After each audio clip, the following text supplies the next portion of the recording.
todos mis años de solitarias noches tras la muerte de mi amado esposo, jamás había pasado miedo, ni una sola noche, no en este barrio. Quizás los delincuentes saben que no tenemos ni un centavo. Quizás les damos lástima o tal vez saben que la mayoría en esta cuadra son veteranos de guerra y están bien armados. Pero aquella noche, en la que mi vecina falleció y las casas se tiñeron de luces azules, rojas y verdes, no solo percibí el miedo y el ambiente de muerte en el aire. Pude ver al verdugo, lo tuve cara a cara. Había estado leyendo, o intentando hacerlo a través de las gruesas lentes de mis anteojos, por quizás 2 horas. Mi vista y mi mente estaban agotados. Era una anomalía el hecho de que siguiese despierta a las 11 p.m. Mis párpados cedieron, y lo único que me mantuvo junto a la lámpara cercana a la ventana era la intriga por terminar aquella novela policial esa misma noche. Un fuerte sonido me sacudió de ese estado de trance. Era un alarido, seguido de furiosas exclamaciones. ¡Fuera! ¡Largo! ¡Largo de mi vista! Tras ello, un estruendo de muebles con objetos de vidrio encima siendo derrumbados. Por último, un sonido seco, y luego el peor ruido de la noche, el mismísimo silencio. Como la calma tras un tornado, como la línea plana cuando el electrocardiógrafo ya no percibe ningún latido, como la ausencia de gotas impactando en el techo tras una tormenta. Más similar al hipo. Una vez terminado, esperaba oír algo más, quizás alguna señal de vida, pasos, tos, el rechinar de una puerta. Mi corazón parecía querer salir corriendo del tórax que lo alojaba. La mujer solía gritar y hablar sola, pero esta vez era diferente. La quietud influenciaba mucho en mi estado de ánimo. Había algo en el aire, algo que me envolvía y que me hacía querer salir de allí a toda velocidad.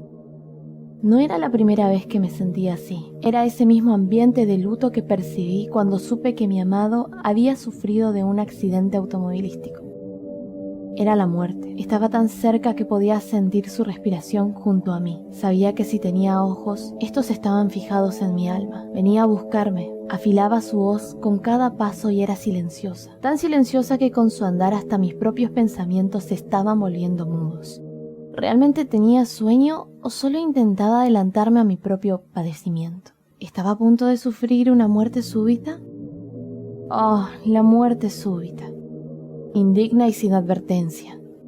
Tan espontánea como un parpadeo y tan ridícula como una flatulencia, sin siquiera el dolor y sufrimiento previo, que te recordaba que estabas vivo, que te hacía visualizar y apreciar los bellos momentos y las personas que te habían acompañado en estos, así como quienes habían estado en los malos. Pero no estaba por sufrir una muerte súbita. Estaba percibiendo una advertencia, y no cualquiera goza de tal privilegio. Mi instinto me obligó a llamar al 911 y describir mi experiencia como si hubiese nada más oído a un intruso luchando con mi vecina. Pero no era así. Largo de mi vista. No es algo que uno le dice a un desconocido en nuestro hogar.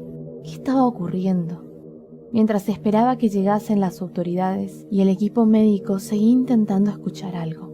Alguna pista que me dijese si ella seguía con vida, de si había siquiera alguien del otro lado de aquella no conversación. Un sonido alcanzó mis oídos, luego otro y otro más. Eran pasos, pero no venían de la casa de Aida. Estaban sobre mi cabeza, sobre mi cielo raso, pero debajo del techo. Había alguien en el ático. Se dirigía al jardín trasero. Tomé mi crucifijo, aquel que colgaba de un clavo junto a la puerta trasera. Lo puse frente a mí, mientras con la otra mano sujetaba mi rosario. Salí a enfrentarlo. Quería ver al monstruo a la cara y decirle, en nombre de Cristo, que no era mi hora aún, que extrañaba a mi amado, pero que no estaba lista para reunirme con él, que tenía nietos y mucho que transmitirles aún.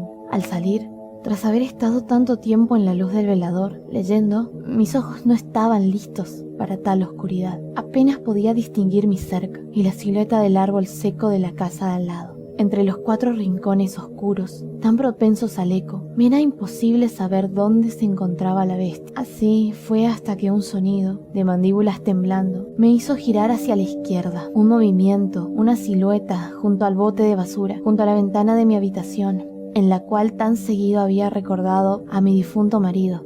Era casi un insulto ver a la bestia tan cerca de ese lugar. De nuevo esa sensación, ese pavor. No alcanzaba a visualizarlo, pero lo sabía. Estaba cruzando miradas con la muerte. Llegó la policía, llegó la ambulancia. Pude haber gritado y eso los habría hecho venir.